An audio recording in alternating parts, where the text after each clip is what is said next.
Hello and welcome back to the Bach and Arthur podcast. Woo! Today is it was just me that time. I think it's the way you did it. It scared everyone. It was too quick. Oh, but see, I had no choice. Unfortunately, that was predetermined that I was going to do that. No one's going to laugh. It's the episode on free will, everybody. Yeah, free will. He done nothing wrong. That's right. Will and he was involved in a submarine heist off the coast of the Philippines. That's very close to Philippines.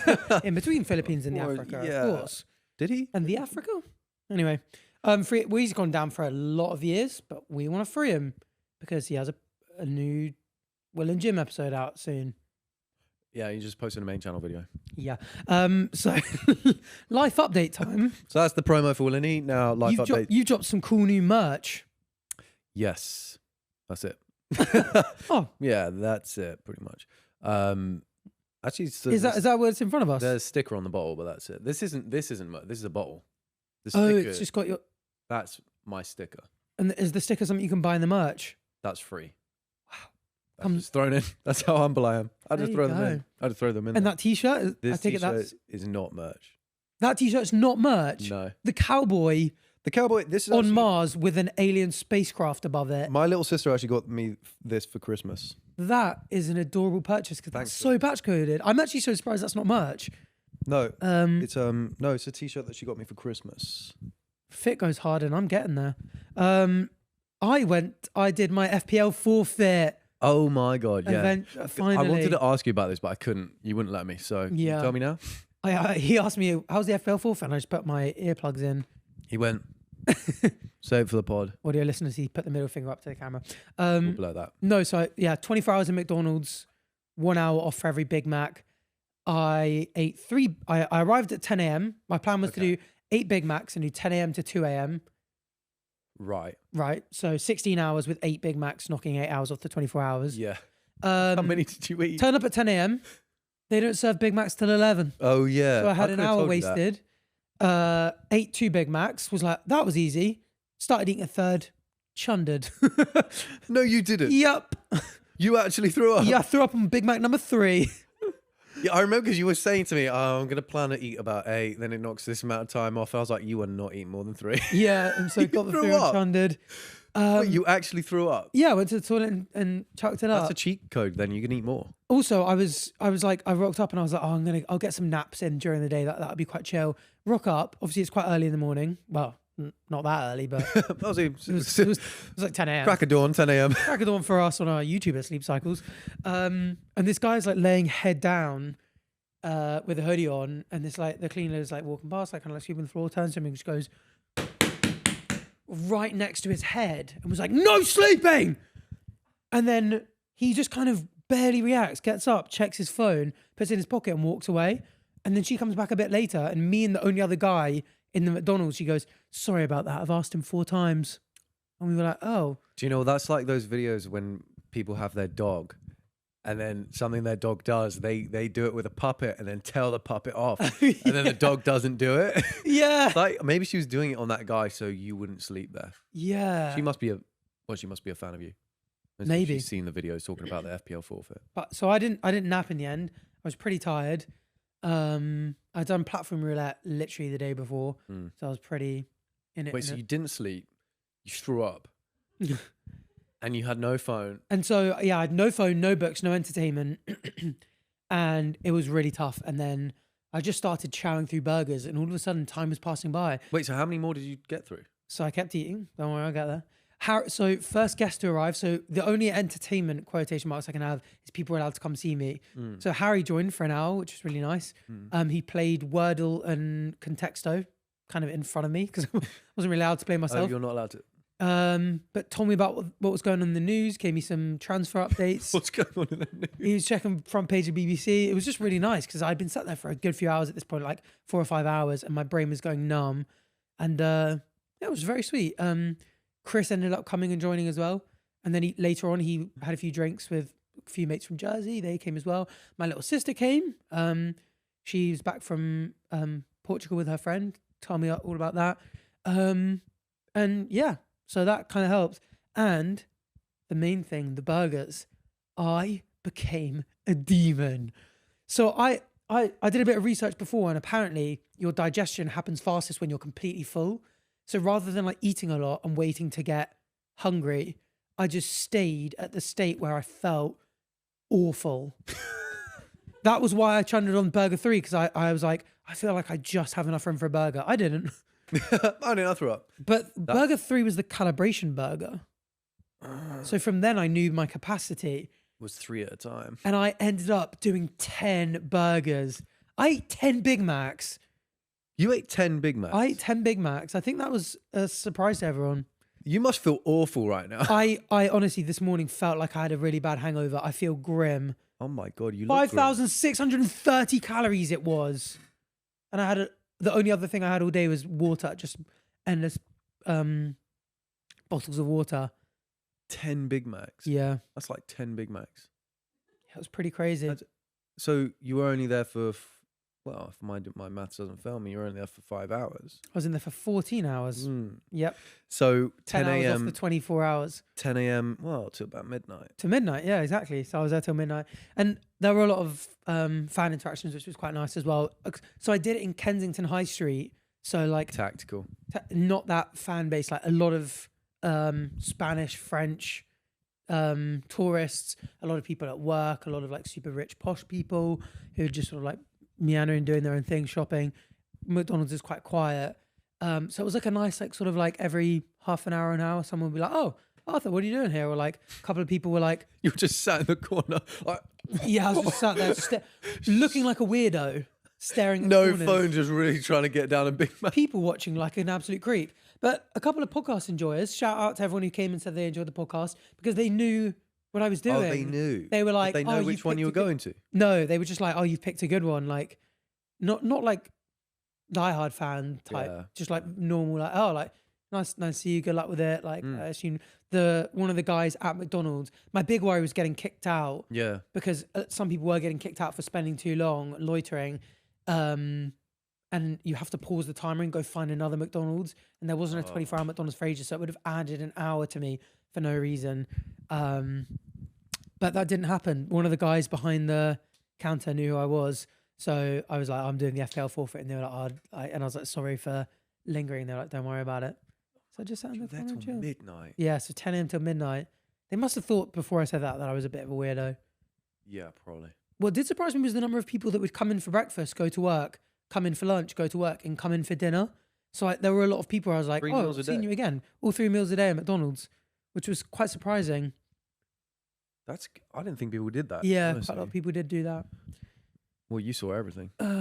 You saw and I actually had a good old family friend, an old neighbour, come and join me for a while, who was a big fan of philosophy and stuff. Who didn't join you? I know, it was actually you. Oh, actually, one of my old neighbours that actually came through. You didn't come, but of course you couldn't get spoilers for the podcast. No, I couldn't be bothered. If you were if you were closer, if you weren't in West London, maybe I would have come and see. If you were central, I might have popped in. But Yeah, West London. It was about a 45-minute journey. Yeah, I'm not making that journey. No, fair enough. Anyway. Did you play in the playground? There wasn't a playground in it. These modern day McDonald's. Is that even an English thing? Are Or is quite that American grey. only? I don't think I've ever seen a playground in McDonald's. I don't think. How many they have them in Australia? They got everything in Australia. Oh, they Do do they? have them here. Oh my Maybe you God. just need more land. Oh yeah, I'm banned from them, of course. How many burgers do you think you could have got through? I could have got through about 25. I would have got 24. No, I would have done 25, so then I'd go back in time. How about that? No, I Nice. don't know actually. I don't even think I could get through 10. So I'm really shocked that you did 10. You'd be surprised if you just stay constantly just one bite, chew it very slowly, swallow, and lots of water to wash it down. Now that I know that's 5,600 calories, I can do 10,000. Not burgers, calories. Interesting. 10,000 calories. I could challenge. do Maybe. no, but I couldn't. No, because it's a thick thing. You know what was funny? That like when I arrived, I was like, "Oh, they don't serve the Big Macs," and Harry was like, "Oh, you can just do the breakfast like double egg McMuffin or whatever because it's the same calories." Freezy and Bez were like, "No, not having it." And I was so paranoid the whole time. So one of the guys that came in was dressed like security, like baggy navy cargos, one of those like ribbed jumpers. And he sat right next to me and he came back for lunch as well and sat right next to me as well. And I was like, boys had a spy. I wonder if Freezy was That was paying freezing. someone was paying someone to spy on me and check that I wasn't going on my phone or anything. So I was so paranoid that Freezy was either going to do that or be watching me on the McDonald's CCTV somehow that I genuinely locked my phone in my bag, didn't touch it, and ate every single bite of the burger. I was so paranoid that Freezy would like find out if I was cheating. And also, of course, I'm a man of my word. Freezy be like that, actually. He's omnipresent. Yeah. He would have just known. So, because I would have just cheated, I'll be honest. Yeah. They have no way of knowing how many burgers you got through and how long you were there. And if you went on your phone, I'd be sat there eating one burger, a couple of nuggets, watching TV, watching YouTube for 5 hours, and then leave. Well, I mean, first of all, I was genuinely scared that they would contact McDonald's and just like skim through. Second of all, I thought they'd check my hourly screen time. So by the end, my screen time was like 0 minutes for every hour in the day. Right. So they could have been like, can we Second phone. that? Second phone could have worked. Should have done that. But I was like, also, it's one of those things. It's I do feel like you're only cheating yourself if you don't do those kind of things. Do you know what I mean? I don't know with that situation. We do a lot of philosophy where a lot of these philosophers speak about, was it Epicurus that said sort of every now and then you should just lie on the floor, sleep in the floor at night, have a bit of bread and water, and that's it for your meal during the day, just to make you really appreciate normal life a lot more. And stepping out into the fresh air, I felt so much more appreciative of like Did you feel being at accomplished? home. Yeah, I did. I felt like similar how I felt after the 3 peaks, except from my butt felt like it wanted to explode. Well, from the out of 3 peaks. Yeah, Chris was walking behind me with it. No, he wasn't. We're pushing around. But no, it was quite nice to like finish, and there were quite a lot of like nice messages, like JJ and Bez and stuff were like, Aggie, This is like, so dramatic. Girl, I'm proud of you, bro. Like, you spent 14 hours in McDonald's, and they're like, bro, you're epic. Bro. JJ put one that was like really like, bro, my respect levels right now are through the roof, and I was like, make a top 10 respect moment combination, and I'll send you guys the screenshot for it, please. Oh god. So did you eat every single bite of those? I did, yeah. Oh. I had to take off the McSauce, whatever it's called, off from the third one because it's really jarring. It's very sweet and it clings to your teeth like Wait, so cling you film. had them dry? Yeah. No lubricant? Water, lots of water. Wow. Would you eat a Big Mac again? That was the first Big Mac I've had and the last one I think I'll ever have. Yeah. And I'm not really a McDonald's enjoyer. Don't really plan to be a McDonald's person much, if ever. So not only am I completely put off Big Macs for life, but I really don't want to be in a McDonald's anytime soon. Did you enjoy the first one? The first Big Mac? Yeah. No, why? Well, it's just a question. No. I'm just wondering, to be honest. They're just very dry and cardboardy and bland and flavourless. I don't like that they throw another piece of bread in the middle. Yeah, it's too dry. That was oh god, I drank so much water, but I saved. That's all the bad for you. You receipts should and have stopped doing that. Yeah. Yeah, you really should. But anyway, Yeah, well, I'm good for you, happy. I'm back. I'm free. I'm rested. But how free am I really? Yeah, wouldn't you like to know? Wouldn't I like to know? So, as promised, we've got an episode on free will. I kind of did a little bit on this. I recently went on Backside and we did a 2-hour podcast on free will. Mm. And it was really interesting because By choice or? no such thing, my friend. No such thing. And it was interesting because, just to preface this, Batch and I are both determinists, which means that we think that everything is predetermined, that everything that happens is just an effect of a cause that can all be traced back to the Big Bang. But they hadn't really thought about free will that much. So it was really interesting, like having Theo and Tom mainly, because I think Reeve's quite into his philosophy, kind of like deep diving into it a little bit more. But we've got loads of different interesting things. So if you've watched the Backside episode, this isn't a duplicate of it at all.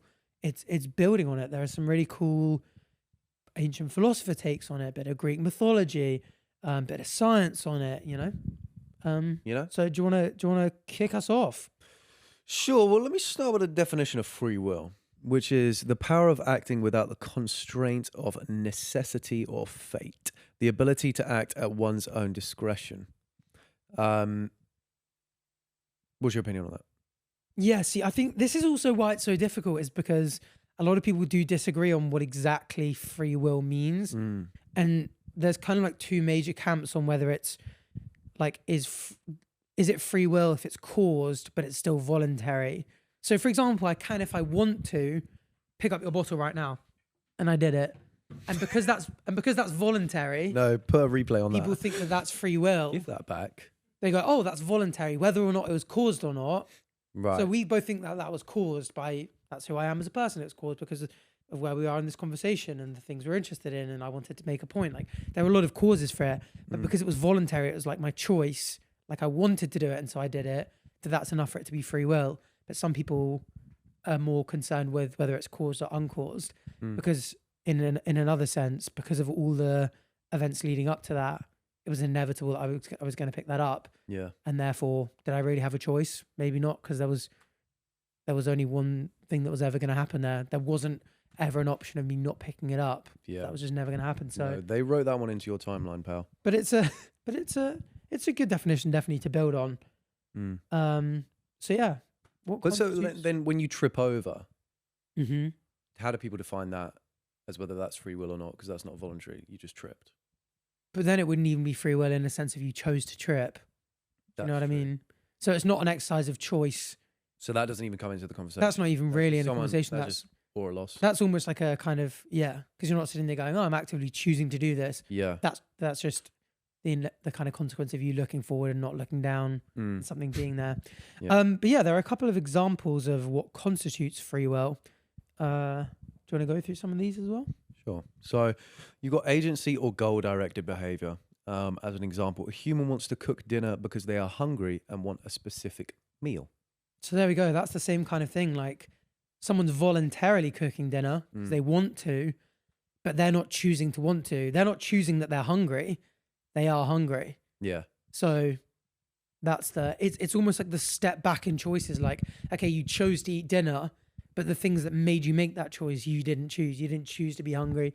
You didn't choose to have the ability to be able to cook food. You didn't choose for all, like, everything. I was going to say didn't choose to have food in your house, but you kind of did. But then that also goes back, there's more causal events for you shopping in the first place, and so on and so forth. Yeah. Do you know what I mean? Yeah. I mean, how do you feel about it? When you kind of think about free will, are you kind of more in because I'm definitely in the cause and uncaused camp. To me, when I go, I don't think I had free will to pick up the bottle.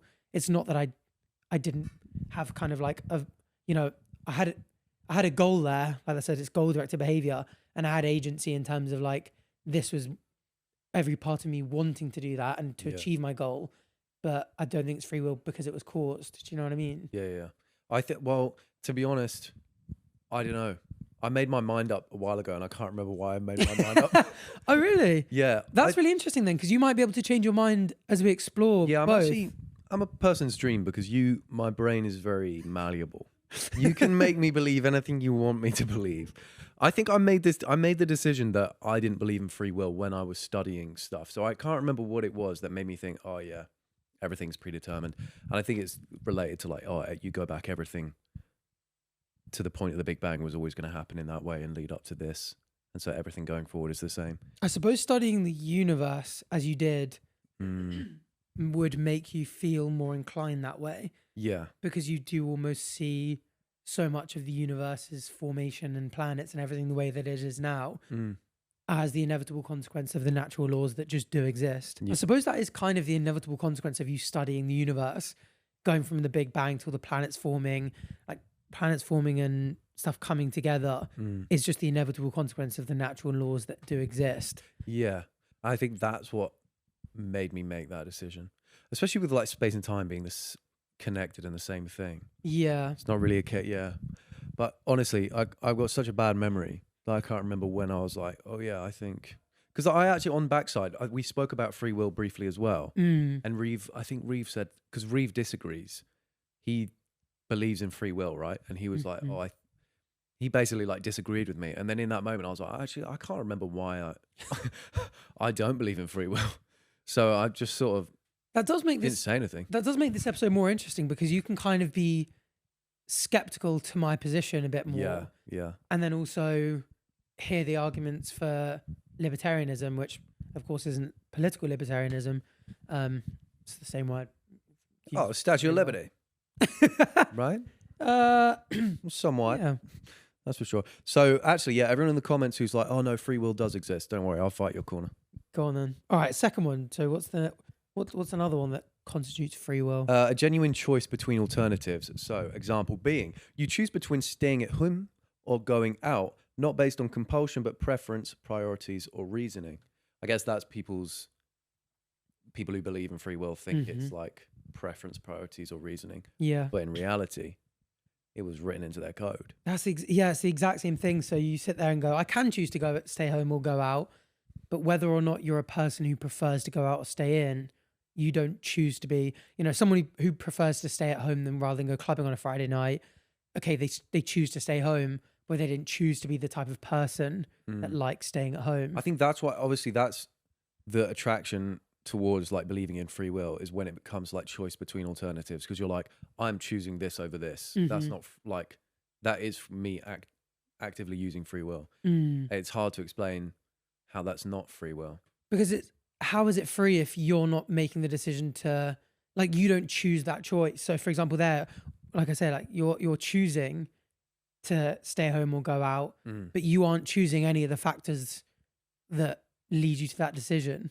Yeah, that's a good way to put it. Yeah. So you don't choose your preferences and your natural preferences or where your priorities lie. Like you have your priorities with work and friendship. Like, some days I'll be like, let's go hang out, and you'll be like, I'm busy filming. Of course you have the choice, but you don't choose to be the type of person that has that like work ethic and work drive. Yeah. And good jawline and no, you're right. Fantastic haircut. The mother, yes. of and course, the mewing needs thing to be on camera.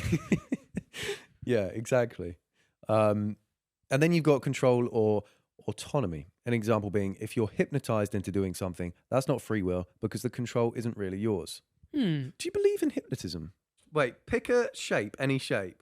Oh, wait, I'll wait. 3, 2, 1. Triangle. Oh, I knew it. No, I spoke to Jack Joseph about this because they had a hypnotist on their podcast, and he said you almost kind of are going along with it. You're more conscious than it seems, but you're kind of just going along with it almost out of like an expectation that you're going to go along with it.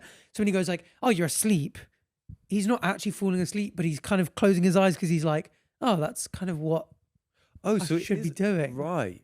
It's way more of a kind of... So is it kind of like a pity thing? Oh! Like, it's nighttime all of a sudden. oh, there's mobs nearby, I can't The sleep. screens have just turned off and they're back on again.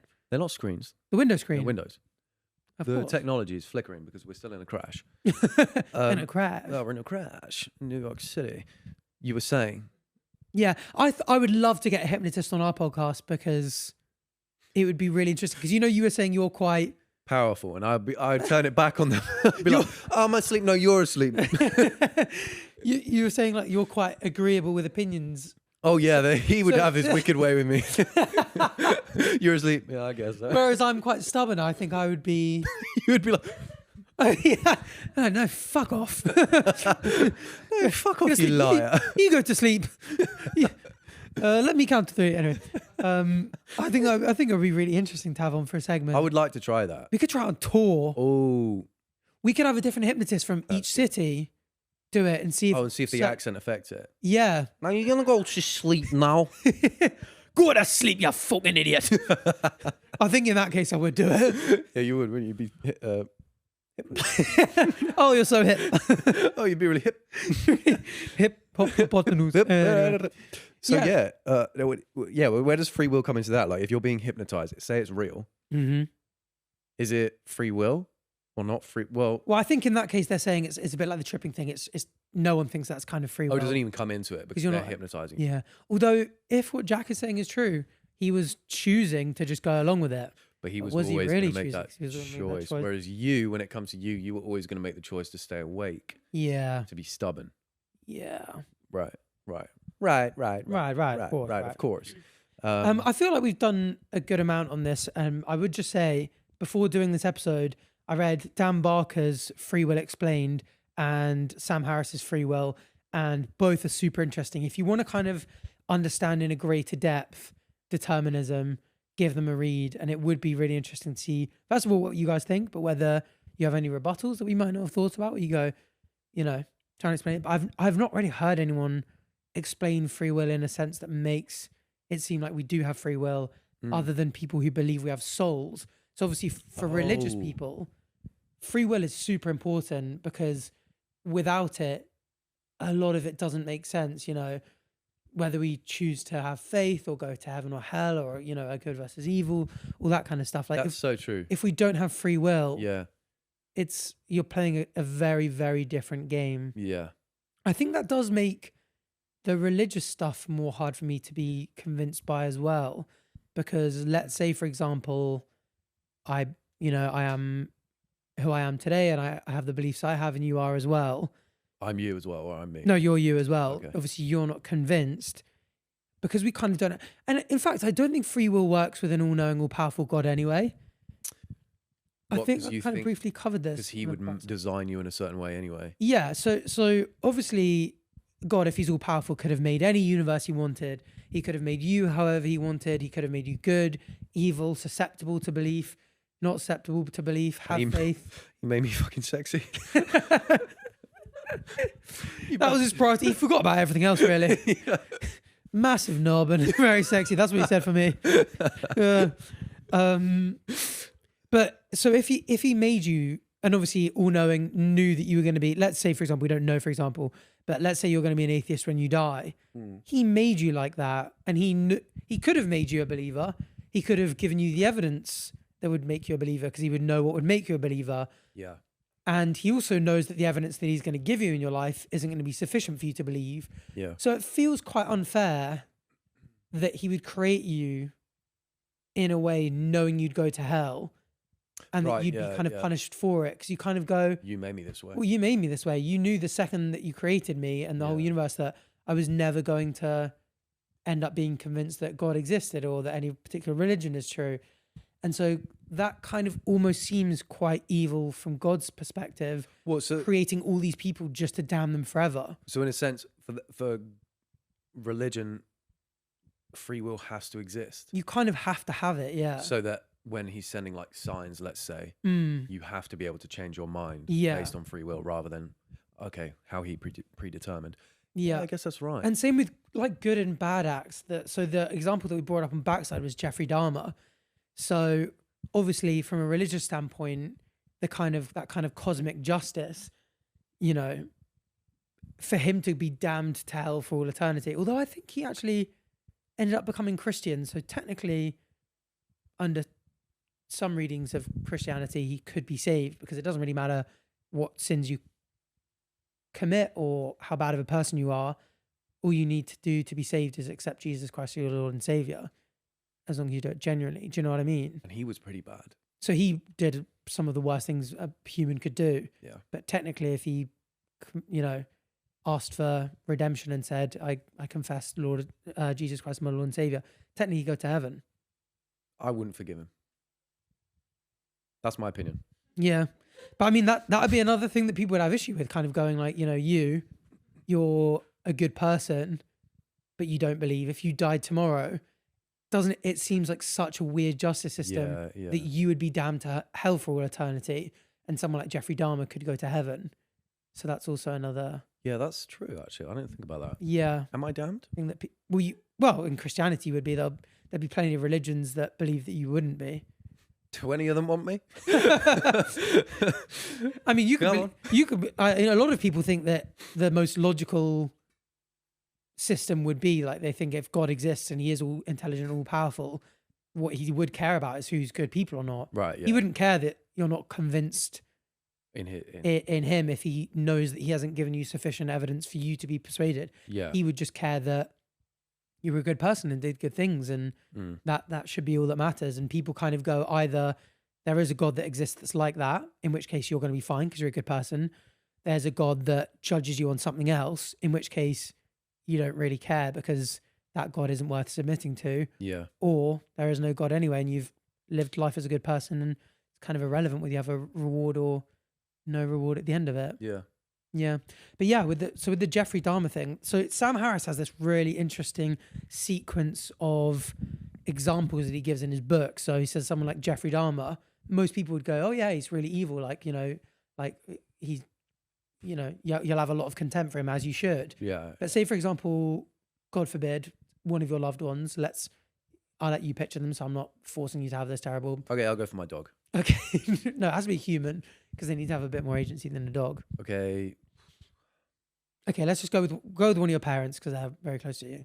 Okay, I'll pick my mum. Let's say your mum one day gets a brain tumor, and as a result, it negatively affects the parts of her brain that makes her a good person, that can make her rational, or tweaks her brain chemistry in such a way that makes her more like Jeffrey Dahmer. She gets really angry. You know, she can't control herself. She loses all empathy for people around her, and so when someone annoys her, she kills them. This happened to my neighbour's dog. Really? Yeah, but it bit. It didn't kill. Damn. Yeah. Because of a brain tumor. Yeah, brain tumor. So if that happened to your mum, do you think you would look at your mum and go, she's evil? Or would you have some kind of pity for her going... I'd blame it on the brain tumor. Yeah, you blame it on the brain tumor. You wouldn't go, oh, my mum's an awful person. Yeah. She couldn't help it. It was the way her biology worked. It's the way her brain was arranged. And she's almost like a victim of that. Sam Harris kind of says that someone like Jeffrey Dahmer, you can almost look at them in the same way and go, of course he chooses to do all these terrible things, but he didn't choose to have the genes and the environment and the upbringing that led him to be the type of person to want to commit all those crimes. And so although technically he has the choice, like, he doesn't have the same choice you do, because you don't have the compulsion to want to kill. Yeah. And you don't have the lack of empathy, and you don't have the innate desire to kill outweighing your empathy. And if we were able to, use a virus to implant it in your body and change your genes and give you the same genetic makeup, you would do the same things that Dahmer did. Yeah. And so Sam Harris almost presents it as if you almost kind of can feel a bit more pity for evil people, going, they are just a product of their genes and their environment. And it's a really difficult thing to grapple with, because it's really not natural to us as humans to look at someone so evil that's done such bad things, that in a certain illusionary way had a choice to do it, and feel pity for them. Like, how does that make you feel, like, thinking about it? Do you kind of agree with that? It's difficult because then you can like not justify, but you're like, it means like anyone who's ever done anything bad, it's like, oh, it wasn't their choice. Mm-hmm. They couldn't help it. But still, we have to, with like, I don't know, you still got to keep like, I mean, what does that mean? You can't call them bad people because they didn't choose that to be the way that they are. I don't know. Yeah, that's the interesting question. Because then there is no good or bad, really. Everyone's good. Some people just end up with... Some people are just more or less fortunate. I mean, obviously, that doesn't mean that there isn't any kind of moral responsibility and stuff. So obviously, if Dahmer goes out and let's say it's Dahmer's time and we found out that he's committed all these murders and he's in court, you can say it might have been predetermined. It might just be a consequence of his genes and environment. Yeah. But we as a society can still say, well, he's someone who's prone to killing. If we want to protect our society, which we know we do, he needs to be locked in a cage. He needs to be behind bars because we need to protect ourselves. Yeah. So there can still be that kind of... Yeah. And also, obviously, a big part of punitive justice, which is punishing someone for committing a crime, is as a deterrent to future people. If we just go, oh, I pity him. He's a product of his genes and environment. Maybe, we shouldn't throw him in a jail cell and end his life. Not only do we want to protect people, but next time someone comes across and has this kind of like, they've got a desire to kill, but also a bit of empathy, we want that to also be a predetermined causal factor in their choice to kill or not kill. Yeah. So we need people who have that inclination to be like, but if I do this, I will go to prison forever. Yeah. So there are obviously reasons for us to execute justice on these people. And I mean, maybe that is just what a bad person is. Like, you can feel pity for them, but still go, he is a bad person because that is his genes and his upbringing, Yeah. Bad egg. It's like, for example, someone that, had a horrible trauma as a child and then went on to do terrible things. In psychology, that's an accepted thing in certain situations, that something awful can happen to you and that can lead them to doing similar things. But that, just because there is the cause there doesn't mean that person isn't a person that's doing bad things, and that therefore makes them a bad person. It does change, you know, almost in the exact same way. If you go, you look at that past, it does make some people go, actually, well, I pity that person a little bit more, because having found out they had a really rough upbringing, like, okay, yeah, they went on to like rob someone's house at gunpoint, and that was awful and a terrible thing to do. But they're really poor, and they grew up really poor, and they had terrible parents, and, you know, they were brought into gangs by their parents by the age they were 13, and so they had a bad upbringing. And although that doesn't like remove any moral responsibility for the terrible thing they did, or that it's not bad, but it does make you pity them more. Yeah. And then the second you start like believing in determinism, you kind of have this kind of like, oh, well, everyone is just a product of all these causal chains, which is interesting. It is interesting. It's a tough one to wrap your head around, because then it's like, I could have been a murderer if, you know, things went a little different. But you still could be. You could get. I could be. You could have a deteriorating brain disease, or that's true. If you keep testing me. Yeah. Oh, that's true. So that, maybe I'll grow into it. Maybe, you could grow into it. Well, the tumor will grow it, like change me, and then I'll start doing things. Yeah. But no, it is interesting to think about, isn't it? But I will say, it's one of those things, because it's one where people go, I don't like the consequence of this belief, therefore I'm not going to believe it. So some people go, determinism leads to this kind of idea, therefore I'm not going to believe in it. And just because something has a consequence that you don't like doesn't mean that it's not true. Yeah. Kind of the same with some of the religious arguments that go like, I wouldn't want to live in a world where when I die, that's it. And like, oh, you know, oh, you don't believe in God. You know, you believe that once you die, that's it. That's terrifying. I would never want to believe that. It's like, well, that doesn't mean that it's not true. Yeah, yeah. And it is, if it is true, which I'm convinced that it is, the determinism part, it just means that we have to have interesting conversations about things like moral responsibility, justice. Yeah. I think accountability. For some people, what's more important is to like believe in something that gives them peace rather than believe in something that's probably true. So for some people, if they want to pick something, I don't know, some people do pick their beliefs based on what puts them at ease, like the thought that there would be an afterlife, or the thought that, you know, good people are good people, bad people are bad people by their own choices. Probably makes them feel better, because then it's like, I'm making the right choices to be good. Yeah.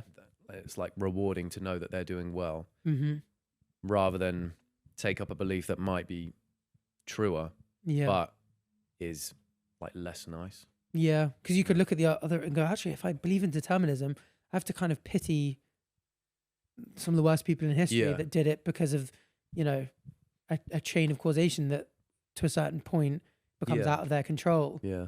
And that does make a human naturally feel icky, and quite rightly so. So I'm not surprised that people go, I don't want to dabble in that. Yeah. Also, I guess people have different interests. Like some people don't care enough to think this deeply about it. That's true, yeah. You know, and just go like, why would I have to accept determinism? What realistic impact does it have in my life? That's true. I feel like unless it's like something that gets brought up, like I wouldn't have thought about it unless I studied what I studied. And then I probably wouldn't have an opinion on it and wouldn't care to have an opinion on it. If I didn't have a podcast, I wouldn't talk about it. Yeah. So it just does depend whether things like this get brought up in your life and then you decide to have an opinion, or if you even find it interesting. Some people don't, and they don't really care. That's true. I think almost the more interesting one is when people speak about love in that kind of sense. Do you know what I mean? Where they kind of go, oh, so if you believe that there's no kind of metaphysical, like, you know, supreme, all this and anything like that. Yeah. Love, you just believe love is just a chain of chemical reactions going on inside your brain. Yeah. And I guess, I mean, does that matter to you? Not really. I mean, but that is what any emotion is. Just so whether you think of it as chemical, like we are just chemical reactions anyway. Yeah.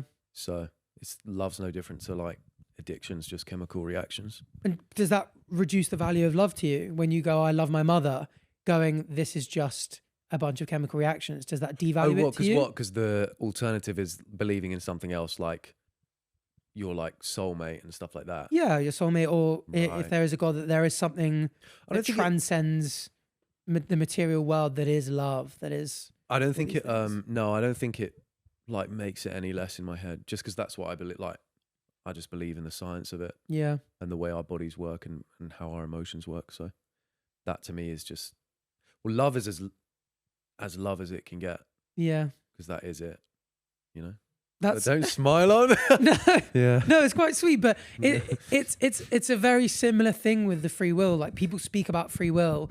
If you're a determinist, like Dan Bach is a bit less determinist. He's slightly more compatibilist. And Sam Harris is much more determinist. But they both kind of accept. So they don't believe in free will, but we have the illusion of free will, and they kind of come to the conclusion that like it doesn't really matter because like it feels like we have free will. Yeah. And if we treat everyone as if they have free will, that's how we operate best as a society. You know, we jail people who are bad. We allow people if it's who are good to be consistent, free. it doesn't matter, right? And it's the same with love. You kind of go, okay, well, it might just be a series of chemical reactions that might be predetermined, or even skipping the determinism out to go, love might be a chemical reaction, but who cares? Because that illusion of this feeling of like what we perceive to be love, it doesn't matter whether it's a chemical thing or a thing outside of, you know, grounded outside of space-time. I feel love and I love my mum and it makes me feel happy and spending time around her feels happy, makes me feel happy. So it doesn't really matter whether it's just chemicals or whether there's something more. All that matters is that there is a thing called love and I feel it and that's enough. And people see that about free will. Is there can you actually make a love potion? Probably, right? Probably. If it is just chemical reactions. Yeah, so I mean, because obviously you, as I do, believe that when you feel love towards your mother, you do feel father as well. I feel bad for my dad saying all this. And we're just talking about my your mother. Dad's an arsehole as well. Yeah, I love your mother. She watches the pod, actually. Does she? Shout out Mrs. Batch. No, she only watched the first 10 minutes, so she's off. She's not here still. She's gone. Oh, fair enough. She drops a hate comment and then leaves. So you believe that the way you feel about your mum and the way you think about her is just... Well, I think everything is chemical reactions. That is because it is. So so technically I could put someone in front of you that you've never seen before and alter your brain chemistry in a certain way to put it in a very similar arrangement to when you see your mum. Yeah. And you'd feel the same about them. Yeah, that's cool. Which is weird to think about. Oh, good to know. But again, that's another thing where people go, you're very comfortable with it, evidently, and I'm maybe slightly less comfortable with it than you are, but still pretty comfortable with the idea that it is just chemicals and stuff. But people go, I don't want to live in a world where the love that I have for my wife or my mother or my father or my child is just chemical reactions. What do they think that's the alternative very is? That there is something more to us as humans, that our souls connect, right, and so that there is, okay, you know, and that there is a God, and God is all loving, and that permeates through the universe. And but do you think that only applies to people who are religious and believe in a soul? No, so I think they believe that your love for your mother is like transcends reality and it's more than just chemicals.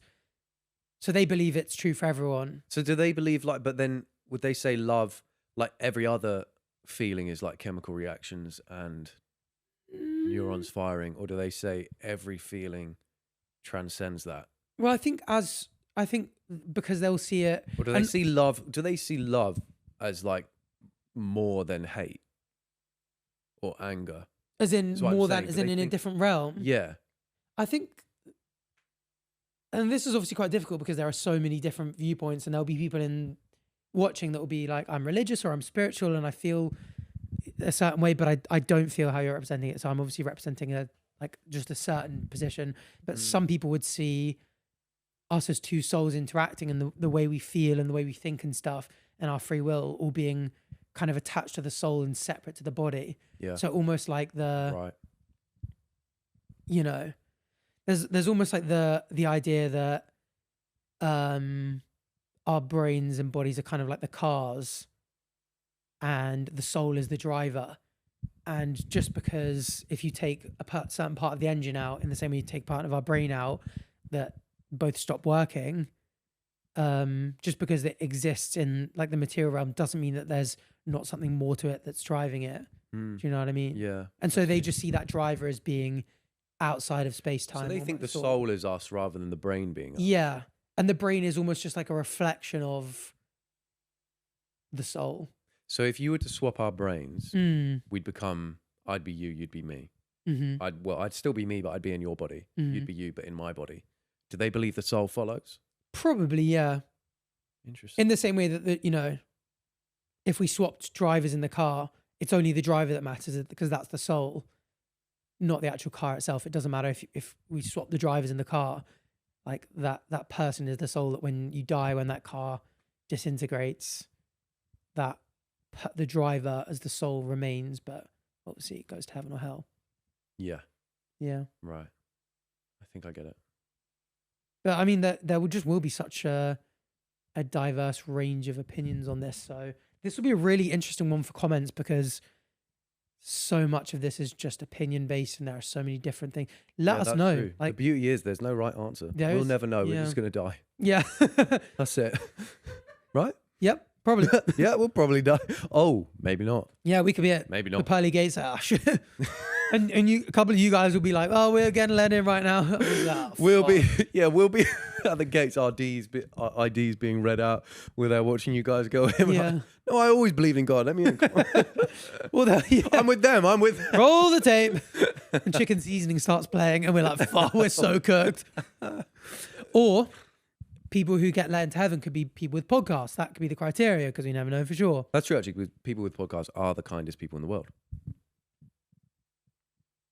Why are you so silent? Yeah. Oh, and so producers, of course. Oh, of course. I wonder who wrote that down. And wooed over there, but you didn't woo at the beginning of the podcast. How interesting. Yeah. This is so interesting as well, and there are so many different tangents. If there's like a common thread on the comments, we could always come back to this for a segment and be like, oh, we have these opinions, let's reflect on these, or we had a bunch of these questions, so let's reflect on these. So genuinely get in the comment sections of the YouTube video, send us the DMs. Get in there. Genuinely get in there, guys. Get stuck the fuck in. Get stuck in. Have some arguments down there. Yeah. I want to see you guys not getting along. I want to see you guys argue. Yeah, and maybe go onto their profiles, find out where they live, turn up. No, I'm joking.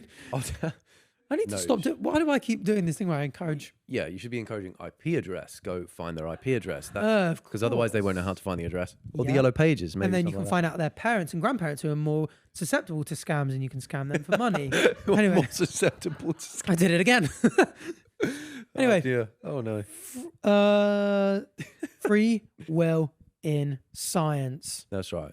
This is something both books covered, which is really interesting. So Perfect. you want to walk us through Libet's challenge? Okay, Libet's challenge is one of the most famous scientific arguments questioning free will. That's right, you heard me. The experiment was, participants were told to flex their wrist whenever they wanted. Can I have an example, please? Okay. Now, the readiness potential is brain activity that builds up before movement and the reported time of conscious intention. These are the things that they then measured, because what they found was the readiness potential, which was the brain activity, occurred about 550 milliseconds before movement, whereas the conscious intention was reported only about 200 milliseconds before, meaning the brain decided before the person was aware of the decision. Yeah, that's weird. Thank you for your input. Moving on. The conclusion was, are our decisions really consciously made? Is free will just an illusion that happens after the fact? That's the interesting. So what did you have for breakfast this morning? Well, I had I want to say 14/16 of a peanut butter slice of toast. Fuck, what and a the coffee. hell happened to what? Okay, It got really dry and I got really full. simplify the fraction, go. Oh, 14/15, 16ths, divide by 10, take the 8. Move it. Take your age and then you divide it by 3 and where you were born. That's about 2/10. Oh God. No, but okay, 7, let's 8. just say you had a PB and jelly sandwich. Yeah, okay. Well, no, I didn't though. Let's not lie. Wait, what did you have again? I was so caught up by the weird I had fractions. most of a single slice of peanut butter on toast, a flat white and some water. Okay, so your choice to have a flat white. When you were like, what should I have? Oh, I'm going to have a flat white. Yeah. It's weird to think that your brain decided that before you were consciously aware of it, which kind of makes you, it does make you feel like just a domino that's fallen and you didn't push the first domino. Yeah, and I had Domino's the other night Oh. well. Okay, fair enough. But I actually said that, I want to say, within 2 milliseconds of you mentioning the domino effect. So my brain actually knew that you were going to say that beforehand, then my consciousness came in. You are very quick with it. Quick with it. And I knew that you were going to say that as well. Oh, because do you know the most important thing about a joke? Well, that's the Timing. timing. Yeah. Oh, no. The most important thing about a joke? Well, it's probably the delivery. It's going to be about making your friends laugh. Oh, God, that's so funny. But there are loads of experiments, and a lot of them have ranges. Like sometimes the computer knows 7 seconds before the person in the experiment does. Wait, what? What do you mean? So if I say like, choose between this, quick, red or green, press one of the buttons. By monitoring the brainwaves, some experiments were finding that they could tell that the person was going to press the green button. Right. So they'd be like, the second you make your decision, press the button. They knew what the person was going to press. Based on brain activity. Based on brain activity, sometimes 7 seconds beforehand. Before the conscious decision. And yeah. Wow. Which is really odd. That is, so that it essentially, the conclusion of that is that. Well, they were testing sloths, which is annoying because it took them a long time to press the button. Anyway. It took them 8 seconds to press it. So they're like, he's going for the red one. And then the sloth goes. Presses that over there. It's like that stupid news headline. You ever see it? That's like scientists like know what song to play to snails that makes them forget everything. And it's like, okay, they get a snail and they'll just like press play, the song will play out, and they'll go, okay, snail, like where were you 10 days ago? Like what happened yesterday? And it just doesn't say it. Doesn't answer. They're like, he doesn't fucking remember anything. Of course, it's a song, isn't it? He's forgotten it all. What animal are you? He doesn't have a fucking clue. I need to look. Oh, it's so stupid. Really, I'm sure there was actual good science behind it, but it's one of those like just dumbass memes. No. Oh, he's mute. This is what I thought would happen. Segue, ancient philosophy. Segue onto the Greeks. That's Greek mythology. The jump scale. Did you mean to do that? Yeah, of course. You did. Okay. Greek mythology. This is actually your favourite thing. Oh, Greek mythology. My favourite. See? Well, that was a wince. Yeah, Greek mythology, your favourite. We're talking fate versus free will. Free will, you did nothing wrong. The Greeks believed in what does that say? Morai, or fates in English. Have you heard that before, Morai? No, Moirai. Oh, Mariah Carey. She's defrosting now for Christmas.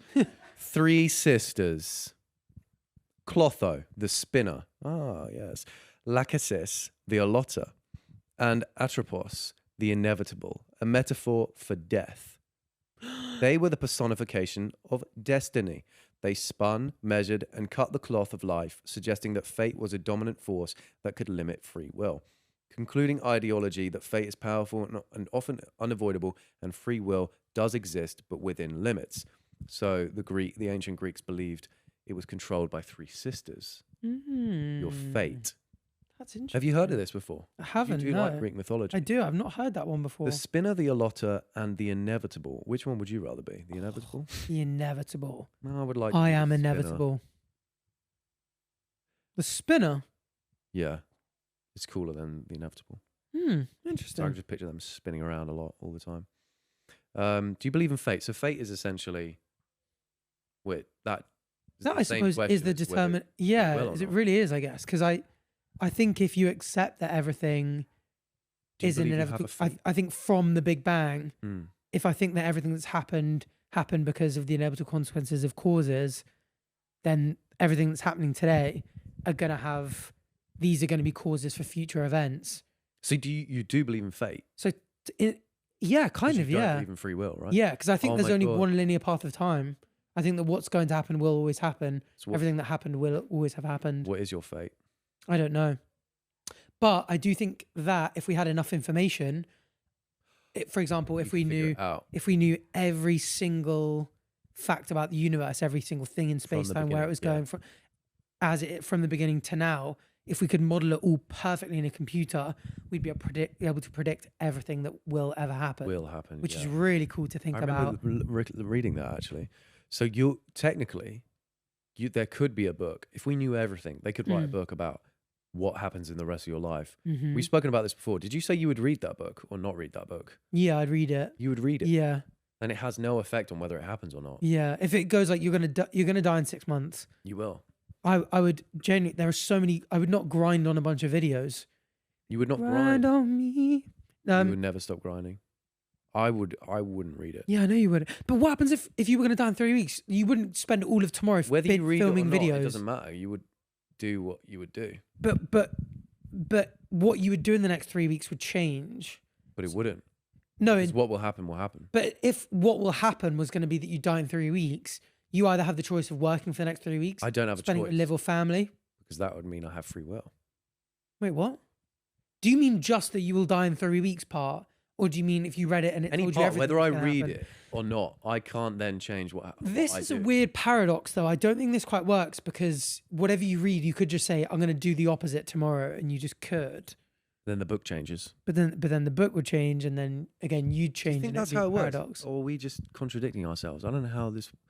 Is it because the future's involved that free will breaks down? Yeah. My God. We just broken free will. Oh, shit. Okay. Because, yeah, you could just go, whatever the book says is going to happen tomorrow, I'll change it.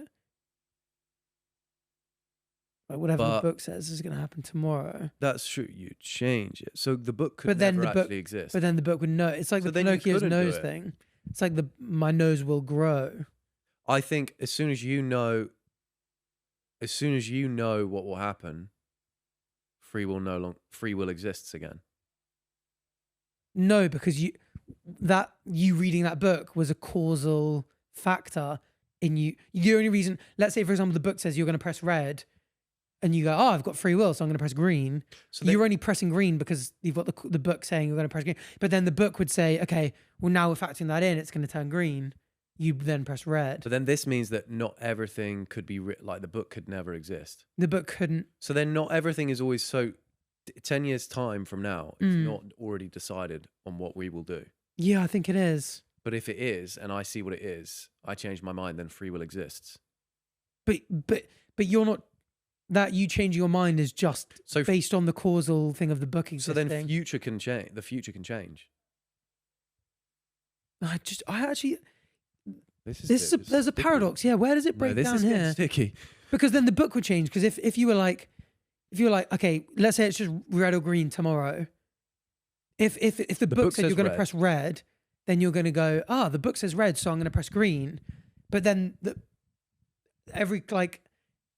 the book wouldn't say you're going to press red because it would know that the book says press red and it knows you're going to press green. So Maybe. you press green. Oh no. Do you know what this is? The book would factor into the fact that if it says red, it's going to be green. You change dimension. You press green, you split off into a different dimension when the book said you were going to press green. Oh, Sean my Carroll's God. idea of free will is this is quite Schrodinger's cat. So, with Schrodinger's cat, the cat is either alive or dead. Yeah. We've been through that experiment before. If you want to go have the full experience of what Schrodinger's cat is, go listen to that episode. But essentially, the idea is that the cat is both alive and dead until you open the box. Until You want to figure out why exactly that's true, go listen to the episode. It's all to do with quantum physics, and it goes against everything you think. And it's not that you don't know whether it's alive or dead. It literally is both alive and dead under our current understanding of physics. Sean Carroll, a physicist, top physicist, and one of the top science communicators in the world. I weirdly actually recently spoke about him because he did. Yeah, because I made an Andy Carroll joke afterwards, I think. Yeah, he did a lecture at the Oxford and Cambridge Union press thing on YouTube. I can't remember what it was, but it was on fine tuning. He likes to speak about fine tuning because obviously, if you're a physicist, you know about all the finely tuned constants. He doesn't believe fine tuning is a good argument for God. Really interesting video. Anyway, I digress. He believes that it's possible, at least possible. Maybe he believes it's true. I don't know, but thinks that every single time something like that happens, the universe rips in two and gives you every probability, every possibility. Yeah. So because the cat is alive and dead and it has to, The wave function collapses. the wave function has to collapse. The wave function collapses in both ways. So it could be alive, could be dead. The universe rips in two, and one, you open it and it's alive, one, it's dead. Maybe that's the same. It's the book. As the So book. this is what I'm saying. So you then make a decision on something that was already decided. You enter the dimension. The wave function collapses. You enter the dimension where the book is right about what you do. This is so interesting. We've got to come back to this. This We is need a to really come cool back to the book. paradox. Oh, wait, stay tuned for the episode that's just going to be titled The Book. And we're going to be staring at the camera. Just like that. Just rip the thumbnail from here. Perfect.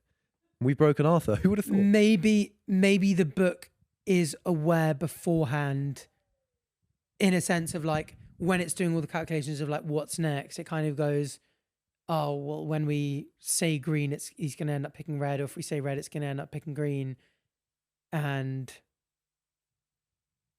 So I guess. do you know what I mean? So maybe instead of it being one answer, it's multiple at one. That's the thing. It's like, Yeah, like you say with Schrodinger's like, cat. Yeah. So therefore, the book can't exist. That it can't be something you read, or it just doesn't say red or green. It says because he picks both. It would say.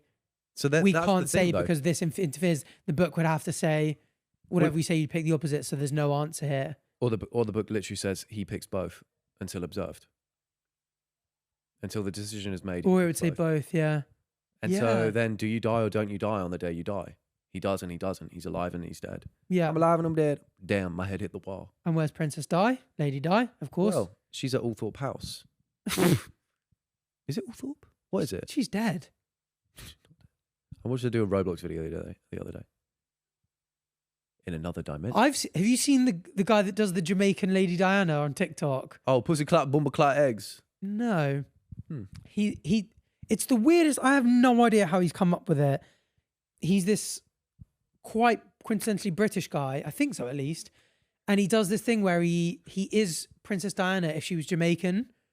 And so it's like when you go into a Jamaican food restaurant, yeah, and you order a patty, and you order food, and he's going, "We no have that." Oh, but he's We doing no it in an have English. that. What he's doing it, like in a posh way. Click on that one. That one, the second one down. Look upon the blood clot plate. How much egg you fry? I see. 6 bomber blood clot, pussy bomber ras clot egg. Oh, it is bumper clap, pussy clap egg. 6 I haven't blood seen that clot one. egg, dead dog. Click on their account. You know how much we can feed? Tobias Cause. Shout out Tobias.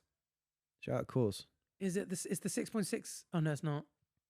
Oh, they haven't pinned it. Never mind.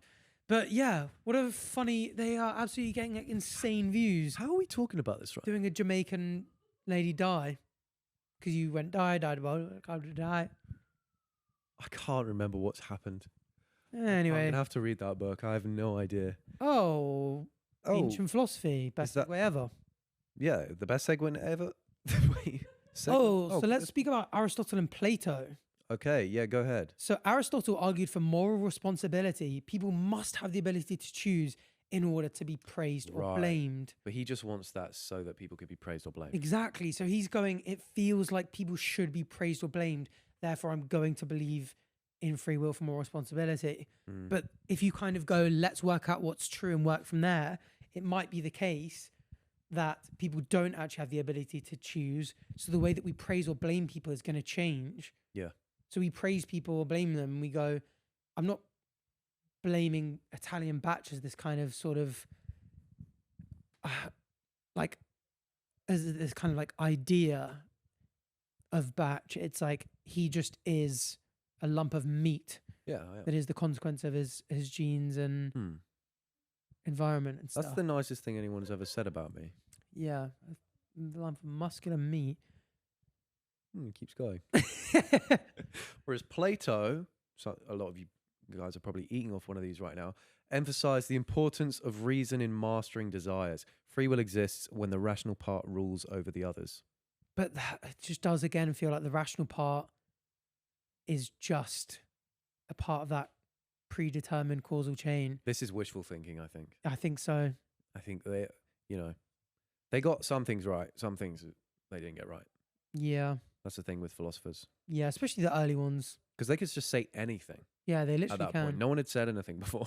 Aristotle said that heavier objects fall faster than lighter objects, and everyone's just like, yeah, okay. Yeah, all right. But he had Believe you. never been inside a vacuum chamber. Nope. I doubt it anyway. Mm. Whereas Diogenes had. Yeah, also, you could get a very heavy paper airplane. that weighs less than a grain of sand, but the grain of sand will fall faster, even though the plane is heavier. But in a vacuum, They'd They fall fall at at the the same. exact same rate. that's right. So you get your rice just in time. Don't worry about it. Segueing on to further philosophy, which, is a good segue. Augustine of Hippo. Oh, What does that of mean? course. Hippo.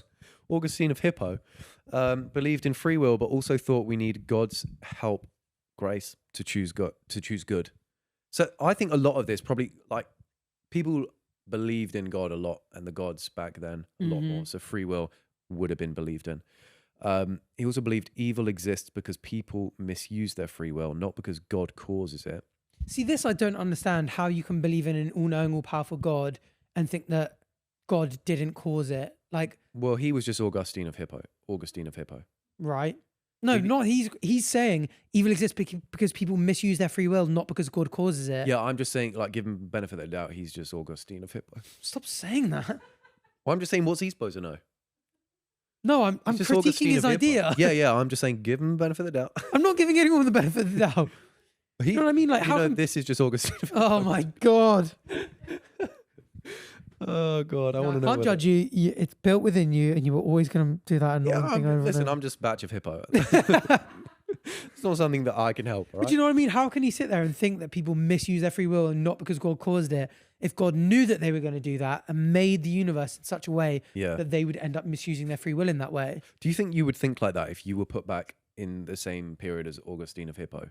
Okay, right. What, 400 BC? Yeah, I basically? wonder if you would think like Not that. BC. And then CE. Common Era. AD. and then the podcast talking about you would speak of you in such disdain. I don't know, because obviously I am grateful to be able to read the Yeah, you thoughts can and read. ideas of people over the last 100 years since then, Mm. to be able to go, oh yeah, you're right. Whether or not I would have thought of it that way would be interesting, but it seems so simple to me now. I mean, can you think of a way that a God can be all-knowing and all-powerful and God not cause anything that happens? Yeah, if he just doesn't care enough. Like, say he's like, this is just one of his projects. Yeah. Earth and humans is just one of his projects, and he's like, well, actually, they had turned out pretty shit anyway. But he I've knew moved that they were on. going to turn out shit, right? Maybe he didn't. Maybe he's dumb, actually. No, but that's why I'm saying if If God he's is all knowing, all-knowing. okay, so if he's all knowing So and all if God's powerful, all-knowing and all-powerful. I don't think you can be all knowing and all powerful. Me? No, God. You're not God, bro. I know, but let's accept the premise that God exists, God is all-knowing, God is all-powerful. We accept that as true. I don't think it can be true in this universe. Oh, God, but accept that it's true in this hypothetical, because there are people that believe that. All right, fine. I'm trying to say, can we reconcile the idea of an all-powerful, all-knowing God and God not causing anything that happened? No, but I wouldn't believe that anyway. Okay. I feel... So no, I'm agreeing with you. Oh, as in you? Yeah. So you. But if you don't believe in God, you you would can't think like reconcile But that. if someone believes in God, they're gonna like But, even. but we can think how they could reconcile it, right? So No, for but I example- don't think they care enough to. I think they just believe in God, and they're like, well, you know how people work backwards from like, this is the way it is if you believe in God, Yeah. so I'm going to justify it backwards rather than. But as in, like, I can understand. Let's say, for example, the problem of suffering, right?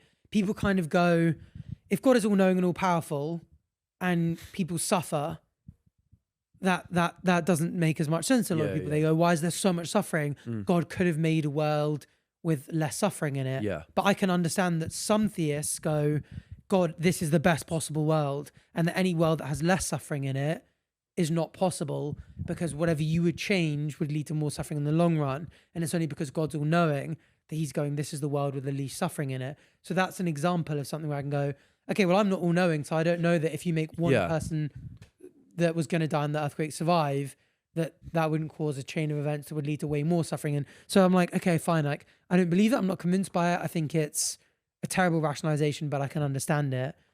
With this one, I can't understand. This Oh, I one. can't even understand that rationalization though, because then that's just saying like, oh no, but what if this is the layout of the least suffering, and then we have to just be like, well, maybe, I don't know. Yeah, we can't prove it. But that's Yeah. the thing. They're going, you don't know that there could be less suffering in the world. Yeah, but I think I know that because we saw a pigeon just before this with one leg. Mm-hmm. We went to get a Nature Valley bar, gave it to it, and it grew its leg back. That is less suffering, and the world is in a better place as a result. Yeah, but you don't know what maybe the pigeon learned a lesson from that. Or, it mugged us off. Or its challenges and trials and tribulations led it to be stronger. So its hardships give it strength, and that's overall a better thing. Yeah, that's or what I'm saying. It allowed us to. Yeah, it was better.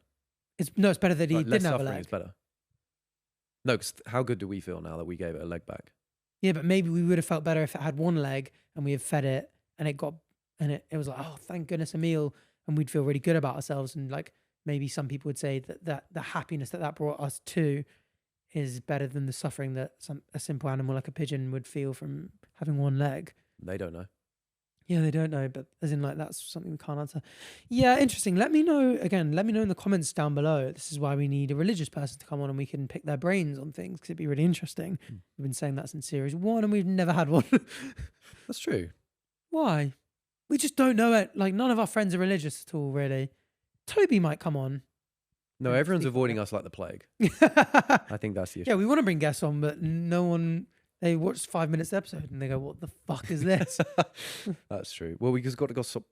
Anyway, and the third thing that Augustine of Hippo later believed was that free will and God's control can work together in compatibilism. Interesting. Well, what? Free will and God's control can work together. Well, isn't the point is that there is free will because of God? Yeah, God gives us free will and we get to choose. Yeah. But I don't understand. How I just don't God think didn't control us if I he just knew think what was going to happen when he made us Augustine in didn't get this seven. one right. Yeah. Sorry, Augustine. Sorry, pal. Div rating 10 out of 10. No, give him the benefit of the doubt. He's Augustine of Hippo. It Now, was a long time ago. do you want to move on to the next guy? Betheus. Yeah. Betheus. Struggled with reconciling divine foreknowledge and human freedom. Oh, if only we had read ahead. So he argued that God sees time eternally, not in sequence. So foreknowledge doesn't cause events, preserving free will. Oh, what? No. So he didn't. That's again a terrible. So he struggled with again, he kind of is going, oh, I'm struggling to reconcile the idea that God has foreknowledge, he knows what's going to happen, and that we also have freedom. But if God sees time eternally, not in sequence, his foreknowledge doesn't cause events, preserving free will. But that kind of he's kind of cooking. Betheus is kind of cooking. But okay, I do get that he sees time eternally. Like he's not God doesn't experience time with us. He sees it almost as in like a collapsed plane. Actually, that's Like a good all at point. I guess that's a good argument for free will, is the fact that time isn't really linear. So for us, we experience these sequences linearly. Mm-hmm. And so we would say, oh, the way that we were born Mm-hmm. determines how we act now. Mm-hmm. But time isn't linear. So everything's happening at the same time. But even then, when God decided to create the universe, But minus God. but he's saying that God sees time eternally. So Okay, but ignore Betheus. Mm-hmm. Listen to Bacchius. Oh, Patch of Hippo, of course. Listen to Badge of Hippo. So what I'm saying is, an argument for free will is the fact that time is not linear. Mm-hmm. Everything happens at once. Space and time is one thing. So therefore, the way nothing can be predetermined because it's all happening at the same time. Oh my God, I've done it again. First the book and now this. I'm brilliant. I got to start writing shit down. But even if it all happens instantaneously, there's still the relation between them, no? No, Doesn't matter if it's all in one plane. no. There's no relation. No It relation. all happens at the same time. There's no cause and effect. No, there can't be cause and effect, I guess, if There's it's an just instant and not time.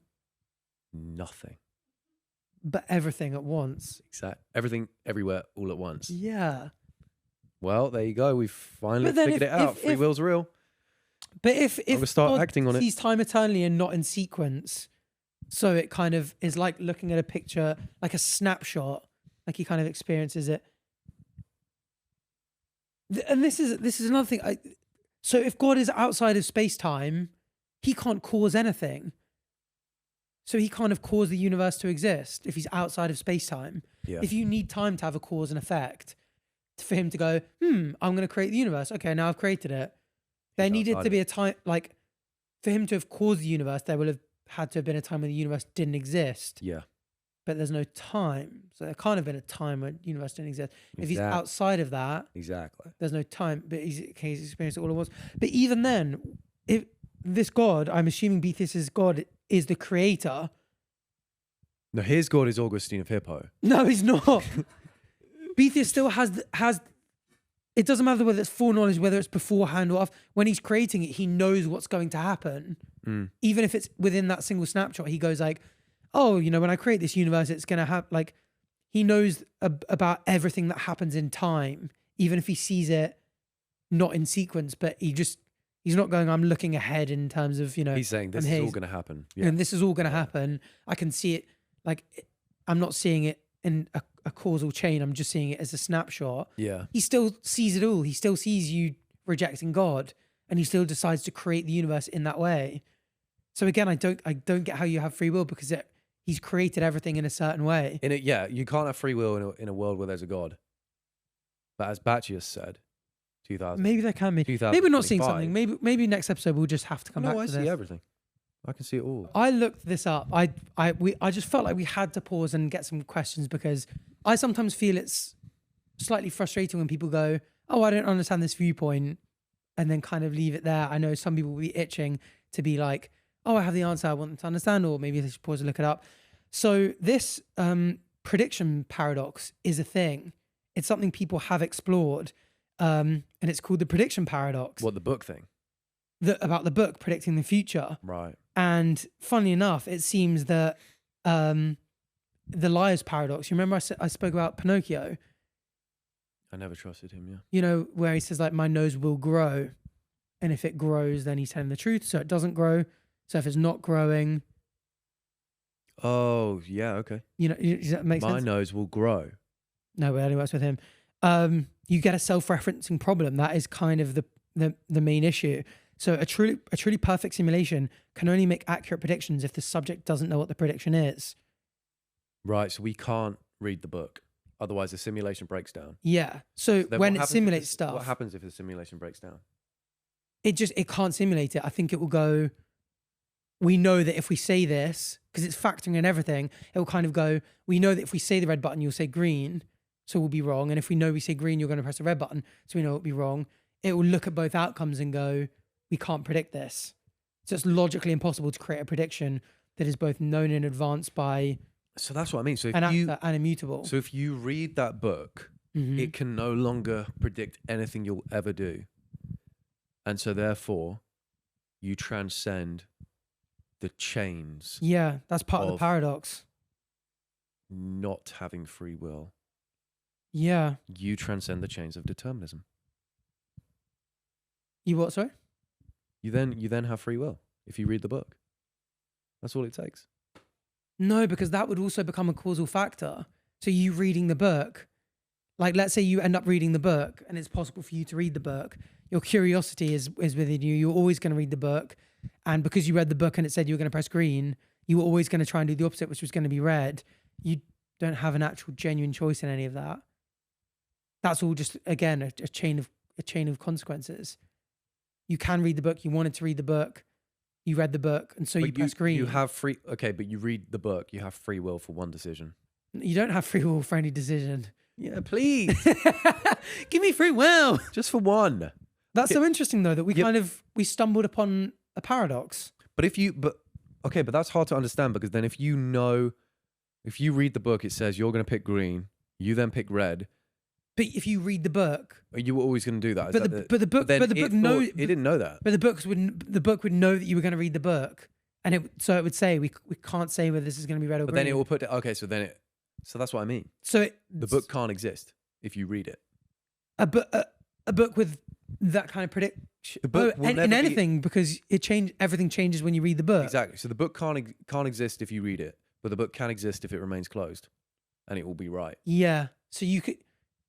Hmm. Yeah. So if you leave that book and just predict everything that's going to happen in the next 100 years, it could predict it, and you could read it after 100 years, and everything would have happened. Yeah. But the second you But read then it, because space and that's the time, predictor's paradox. because That's so interesting. time's not linear. As soon as you read that book, it changes what happened. Yeah. Just paradoxical. and everyone dies. It seems like there are a lot of paradoxes that are similar to this that we can probably come back to in another episode. So I really like paradoxes, and it seems like there are a lot of problems and paradoxes and things that people discuss related to this and time, and that could be on a more physics episode, but super interesting. Stay tuned because we'll check some out. And if you guys have any that you know about, let us know and we can bring them up and discuss them in the podcast. And also, I looked up the foreknowledge versus freedom because I think it would actually just piss me off the rest of the podcast not knowing. So some of the key philosophical responses. So free will and foreknowledge are compatible because God knows what you would freely choose in any circumstance, but he doesn't cause your decision. He just knows what you'd choose. And then he creates a world where you do in fact make those choices. So he just decides, he just makes the world based on... That's still his choice to me. He's He's just creating a world where you'd make those choices. And he can't make a world like based on everyone's choices. No. It's too much work. Okay, so not convinced by that. God is outside of space and time, which we've kind of covered. But again, if your choices are eternally fixed, how are you free in that circumstance? We're still running into problems there. Yeah. Yeah. That's not free will. Yeah. That's determined. More radical solution. Apparently some people that think that God knows everything that can be known, but the future isn't fixed yet. So your choices are genuinely free. But that seems to me like they're just limiting. So then he's not all-knowing. All-knowing, yeah. Okay. Like maximally knowing, but if you don't know what's going to happen in the future, is maximally knowing... Well, then I'm pretty close to all-knowing. Because I know everything except for the future. Well, actually, as soon as I get my hands on that book, I know everything. I mean, it really seems like this is quite surface level research, but it seems really like there's no real consensus. There's definitely no clear solution that doesn't have problems to me. Yeah. I'm curious what people say. I will say the one thing that I've had is that I've seen before, and I can almost predict it will come up in the comments if I didn't say this. Some people are like, it's like God watching a pre-recorded football match and he knows the result and he knows who's going to score, but he's just watching the players like do it anyway. You know, that the players will still make their own choices. He just knows what the outcome is. Right. But the problem is that in that situation, when we're watching that pre-recorded football game, we didn't create the football game. Yeah. We didn't create those people. We didn't create the players with their traits and stuff. So when you're giving this response, you do need to always factor in that God would be the cause of everything that happened, and every single part of what happens in your example must have been caused by God, and he would know what that would lead to. Yeah. And he really interesting. I would really love to pick someone's brain on that. You love picking brains, don't you? Yeah, I'm like a zombie, but my hunger is insatiable, and I smell slightly more better. That's not true. You stink, bro. You look like a stink bug. Come on. I'm wearing 3 spritzes of Yves Saint Laurent today. Tell me at home if you enjoy that. 3 spritzes? Look, smell me. Oh, Yves Saint Laurent black. Yeah, I can smell that. Thanks. 3 spritzes. 3 spritzes. Where do you spritz? I do 1 on the neck. Oh. 1 on the chest. Straight to the chest. And 1 somewhere very private. Oh, 1 up the butts, and then it just seeps out of every pore. Well, I need to flavour the Burger King burger somehow. Burger King burger. I've not got a Burger King burger in me. You haven't got a single one, no. Mathematics? Arthur? Mathematics says no. Anyone ever watched Little Britain? This computer says no, isn't it? Oh, that was just a little joke of mine. Right, I don't know why you wormed that in there. That's interesting.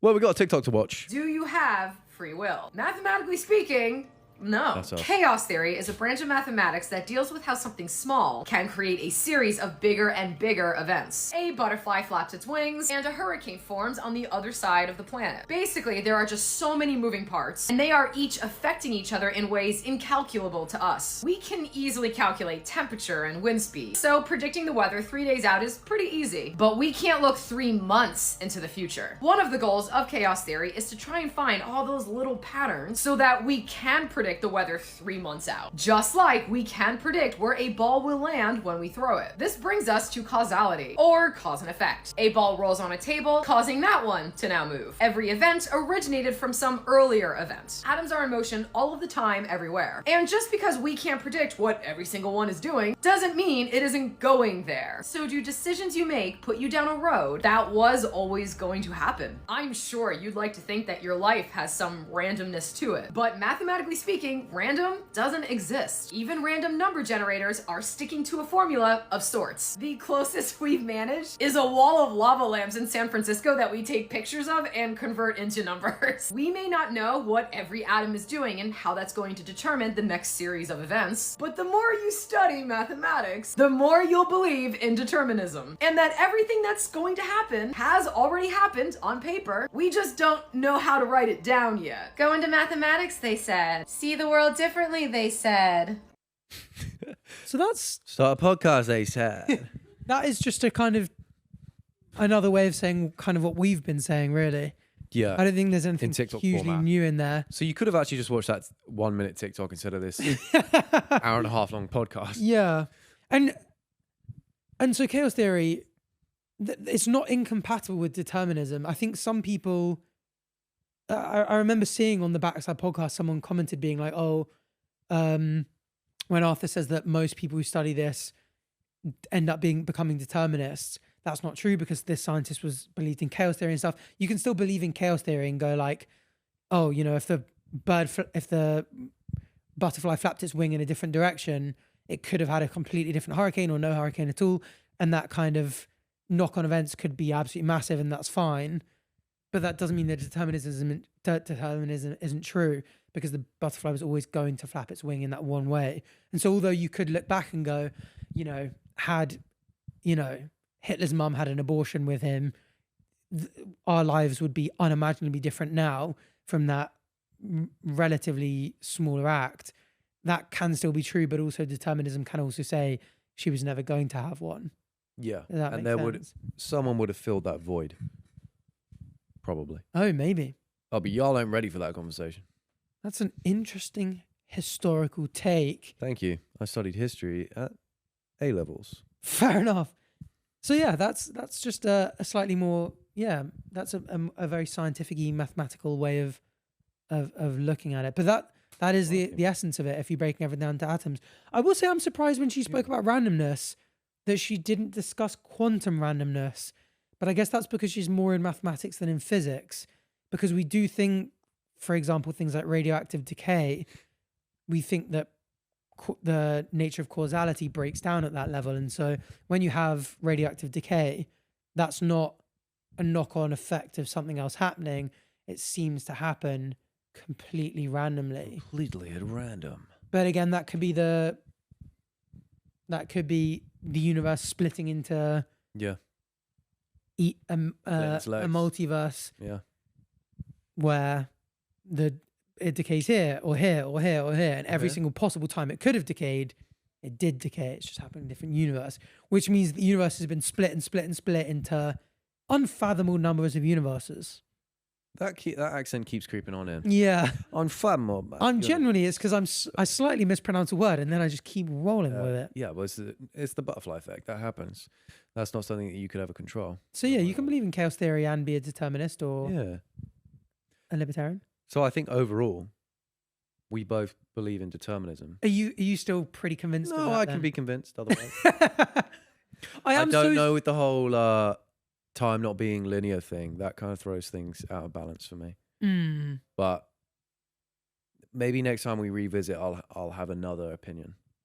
Wait, go back to that really quickly. I like so marinade. if our decisions were all fixed in one snapshot of time, no. There can be no... If time's not linear, everything happens all at once. Yeah. But God's still causing everything, I don't right? believe in God. So we could take God out of this equation. Oh, yeah. There is no God. Right. Everything happens all at once. So that's the predetermined part, right? Like everything's already kind of happened in a sense of... everything that ever will happen is in this, like, you've got this singularity of time, right? Yeah. Where there's no start finish, it's just all at once. Boom. Everything that has ever happened, will ever happen, all that kind of stuff is all there, and we're just reading it in a linear motion. That's true. So there's So still you've convinced me. so still everything that has ever happened or will ever happen, all that kind of stuff. is all just Congratulations, there. you've convinced a genius. Well, I'm now on your side. Yeah, no, I still don't believe in free will. I might actually see if I can find the best book I can on libertarianism in the free will sense, and see. Maybe I can see if I can devil's advocate it and see if I can persuade you that free will exists, and then go back. Good again. luck. I'm very easy to convince. Good luck. I wonder how many episodes we could go where next episode I convince you that free will exists. Next episode is determinism. And we go like that. Oh, that's interesting. Yeah. But give us your best persuasion in comments down below. Oh. And same with the all-knowing, all-powerful God. Yeah, I mean, currently we ran a poll to find out we ran a poll. who did believe and who don't believe in free will. And the answers were. Oh, what do you think the percentage will what be? do you think? I'm going to guess now. I'm going to say 70, between 70 and 75% will think yes. Well, the answer is 73% 73% of our listeners yes. believe in free will. So they're convinced by the illusion, And in my 28, opinion. but obviously what they don't realize is that they didn't press that yes button because they wanted to. They were always going They were always to. going to press that yes button. I wonder if it will Unfortunately. change after this episode. Maybe we should do another poll. Maybe. Or maybe we should find some kind of experiment where we create the book that does decide what someone will do and see what happens. Maybe. I've just got to go into the future for that one, so I'll see what I can do. Oh, but then if time travel... Anyway. That'll come up in the paradoxes, I'm sure. Yeah. I mean,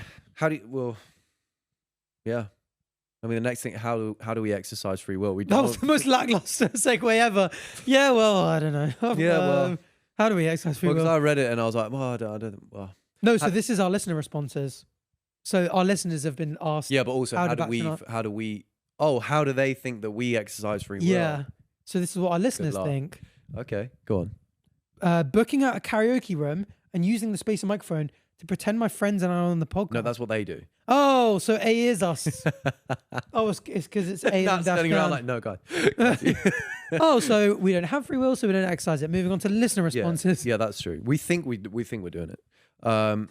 Okay, that's a good thing to do. Yeah, because being actually podcasting. Bless you. Sorry, I'm allergic That to is- listener responses to You've free just will. actually blown their eardrums out straight down the mic. Is insane. I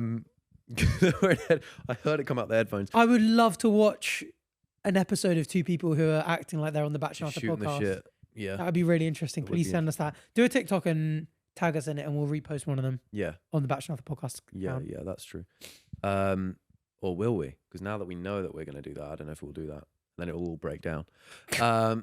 They also, well, here we go. Eating pizza from the crust first. That's a good way to do it. Oh, Where are you holding it? So we were talking earlier about terrible people in history. Jeffrey Dahmer, now you. Sick fuck, eats the crust first. Actually, one time I cut a piece of the lasagna straight from the middle and just took it out just to have everyone be like, what the fuck? The side bits are the best bits. They're like brownies. I don't like lasagna full stop. Oh, So fuck, you're Italian. You don't like lasagna. had it too much. It's not something that I enjoy anymore. No offense, Right. Mum. No offense. You give it a good go. I like salad cream with it, to be honest with you. Right. Do you want to read the next one? I have a 7 p.m. alarm every day. Good. That's a good exercise of free will. Oh, we're not finished there. People ask me why. There is no reason. That's epic. What the? That is the coolest thing I've ever read. Keep that up. Your just phone buzzes Wait. at 7 p.m. every day. Oh, there are people like that. Even Chris's phone just goes off random times. Yeah, that every does, day. but that's because he set them originally for an original point. No, people ask him why. No, There's that's reason. not true. This He's might always be like, Chris has put this in, actually. I think. Chris, you're so goofy. What the hell? Ordering that 9th pint at the pub. oh, I do that. Seriously, I do that. Okay. I'm just getting warmed up at That's that point. not true. Platform roulette will reveal all. You were the drunkest one.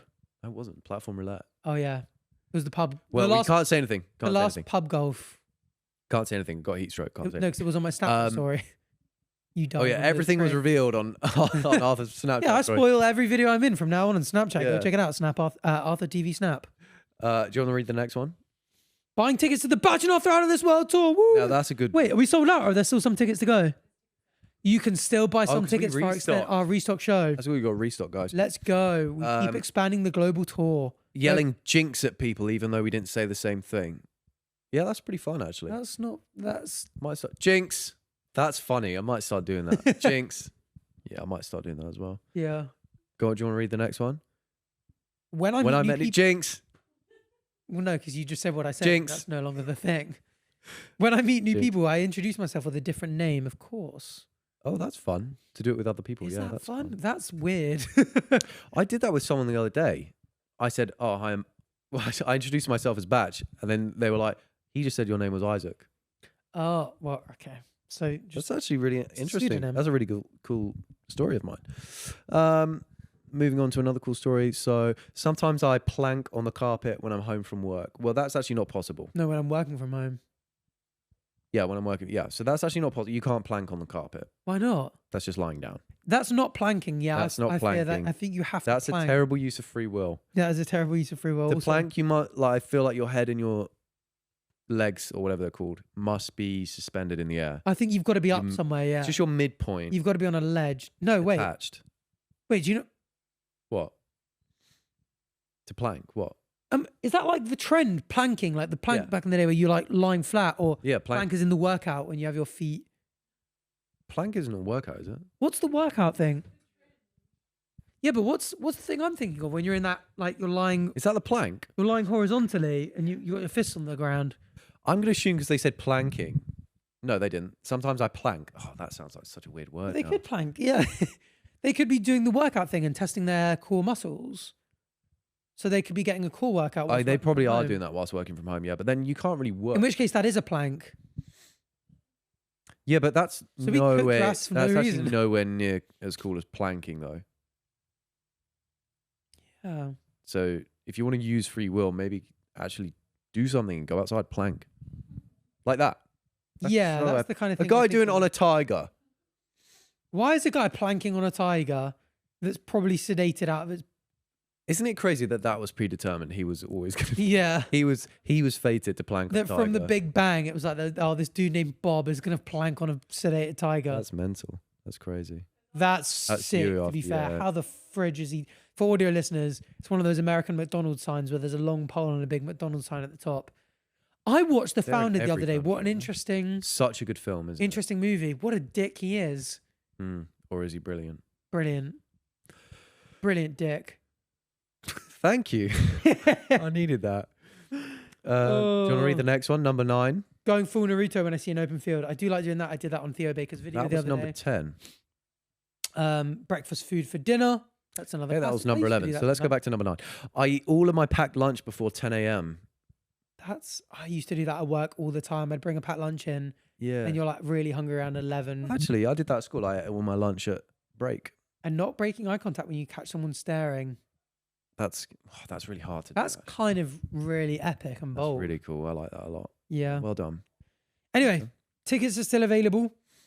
Personal promo. Go check out Arthur TV Snap and Arthur TV on loads of platforms. Arthur_Frederick on YouTube. I actually just did a flat Earth video and did loads of science, and it's one of the people have enjoyed it loads. If you really like science, go People check love it out. The reviews are in. The flat Earth video. I added loads of science in a YouTube video for the first time ever. Do you think there's anyone that watches the podcast that doesn't watch us anyway? Yeah, surely. Do you think? I don't know actually. Guys, let us know. And change and stop being one of those people and go watch both because they're very epic and fun. Yeah, sort yourself out. Where should they can follow you at ItalianBach everywhere. He does these really funny TikToks every couple of days. Rate us 5 stars, so like, hilarious. subscribe. And all the sea monkeys are dead again, by the way. Yes. So leave a monkey emoji. Leave a monkey emoji. And I just thought that's brilliant because that was free will that did that for me. And I'm going to exercise my free will to now. Yeah, that's Nat's fault that they're dead, by the way. Thanks for watching, guys. Thanks for watching. Bye. Bye.